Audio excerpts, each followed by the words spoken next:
Yo, what's up? So, dito tayo ulit. Tayo mag-start. Tayo na revision. Oh, shout out. May klase? Ah. Oh, dito na yung daanan. So, yun. Kabutas na ako. Puntahan natin yung area ng lupa. O, dyan kila tata, si tataw, diba? Yan yung kanyang lote. So yan may bahay dyan, may nakatira, teacher daw may-ari. So dito tayo sa gilid.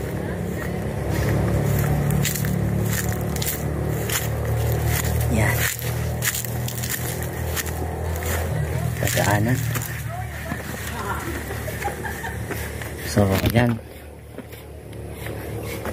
yan mama, mula dito punta doon, kukuha ka ng ito, yung dito ako kukuha ng area. Yan, palayan na dyan. Yan o, maraming ano yan, niyog. Tsaka dito hindi ka masyadong babahain dito kasi mataas dito eh, medyo mataas. So dito tayo banda. So ayan, may mga tanim-tanim. So ayan, mataas. Ano kayo? Ano kay tataw? Sa kanya doon.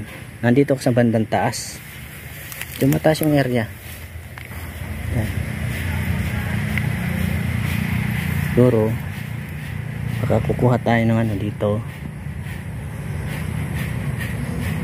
Papunta doon. Yung area na yun. Pag ganun yung banda dito, so ito na pag ganun, no? Siguro simula dyan mga dito hanggang dito, hanggang dito. Yan, pero yung nyug niya labas na yan. Yan, diretso lang na to. Tapos hanggang doon sa nyug na yun. Malamang hanggang hindi, mga umadyan. Yun yung nyug na yun, tatamaan yun. Pag ganun. Doon naman sa pinakasulok noon. Papunta rito.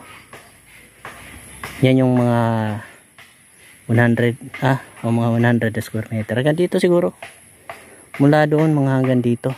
Baka tamahan pa yung niyog na to. Ito masakop pa siguro. Baka hanggang dito yata yan. Ito yata yan. Yan yung straight na yan. Niyog. Pero doon pa yan ha. Simula dyan. Dito. Doon. Doon sa niyog na yung isa. Lampas nun. Kasi yung itim na niyog na yun yung itim. Doon yung lapad niya, doon. Pag ganon, so pag ganito, ito yung magiging area. So yung part na to dito, yung part na yan dito, nandito tayo sa taas. So merong bahay dito, teacher daw yung may-ari niyan. Nandiyan yung parang yung asawa. So yun, simula dyan dun sa ano na yun, gandoon papunta rito, dito na, dito sa kinatatayuan ko na to, dito doon sa kabila, yan doon sa kabila na yan pa, basta hindi pa tayo lulusong kasi yan tinamang taas niyan.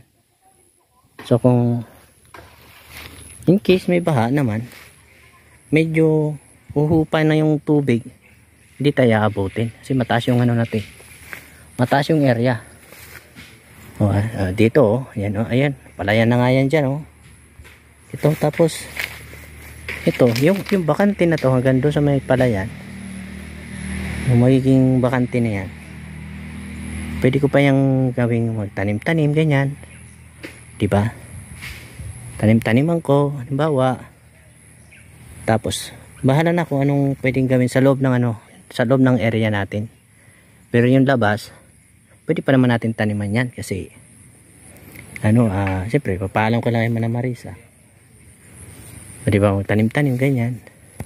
Kasi bakante naman yan, mga ilang dito, kapiraso na lang dyan. So simula dito, so kinakatayuan ko dyan, papunta doon, tampas ng niyog niya doon. Tapos pag doon sa may parang sirang parang sirang kubo doon banda. Tapos papaganito kasi kung ano yung lapad doon, kay kukuhanin niya ng gis doon, diba? Bali 10 by 10 yun yung magiging 100 square meter. Yun, mula doon pag ganon tarito doon, tapos dito pag ganon na yun.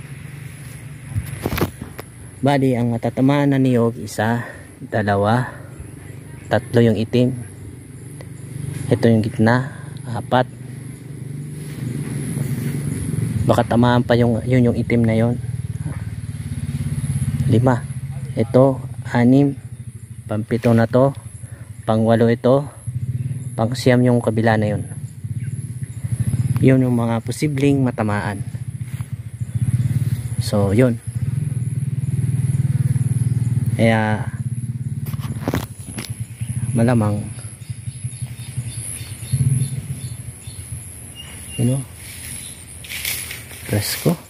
presko dito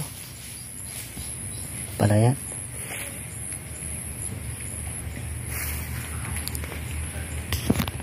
Yan, presko dito, lamig.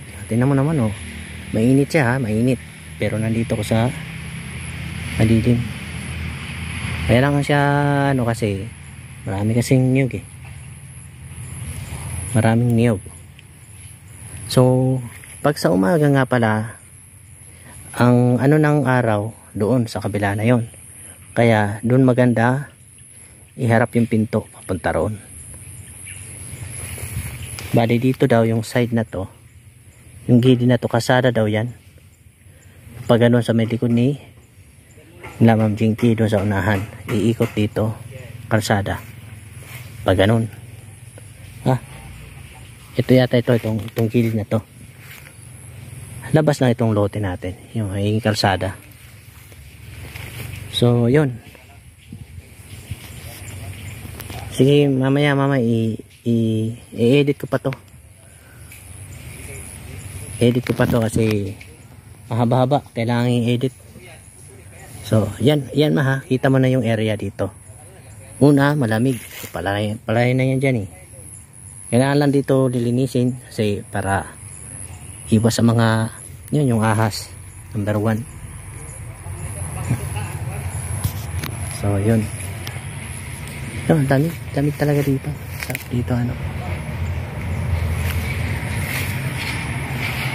sila nagkukopras doon. So yun, ito na lang muna yung update. Basta itong area na to, yan, parang ito yung magiging natin. Depende kung saan kukuhanan ng sukat. Basta ito yung side na to, baka papunta pa doon, depende. Pero tingin ko baka dito mag-umpisa, sasakop yung mga niyog na yan dito pag ganun. Okay, sige mama, mamaya na lang, pauwi na ako.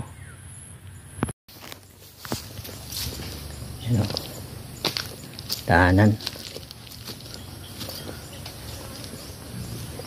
bilis lang tatapos na yung bahay ni tata. Yan ano si tata. Hello. Yan. Yan, 200 square meter yung ano niya. Pero nandun siya sa baba. Kung ito yung pagkukuha na ng linya dito, parang natutumbukin lang to dito, parang malalabas yung dalawang niyog na to papunta na doon. Ganyan. Hanggang lilinisin dito. Ano? Yan yung kalsada. Malapit lang naman yung kalsada. Kita mo na nga, oh. Kita mo na mga nadaan dyan, oh. Ayan, oh. Ba? Yan, yung anak ni tata tsaka yung pamangkin. Yung, yan. Humabol kay tata. Ay. Labasan na siguro ng school. Ayan sila, di ba? Oh. Yan yung kanila dyan. Oo, di ba? Lapit lang, lang yung kalsada, malapit lang naman. Kitang-kita naman dito. So siguro gawa ko ng kubo-kubo doon para sa garahe ng aking tricycle muna. Depende dito ba o doon. Kita ko naman yan. Yan ang mangyayari. Yan lang naman yung kalsada. Ayan o, kitang-kita na. Malapit lang. So andito na sila kay malilim. O yun. Tara, dito tayo. Dito tayo daan.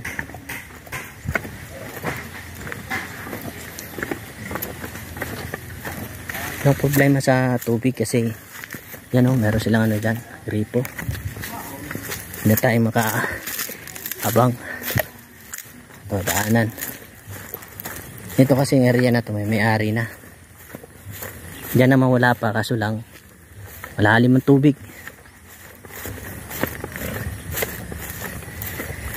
Walang problema sa tubig, malapit yung mga pagkakapitan ng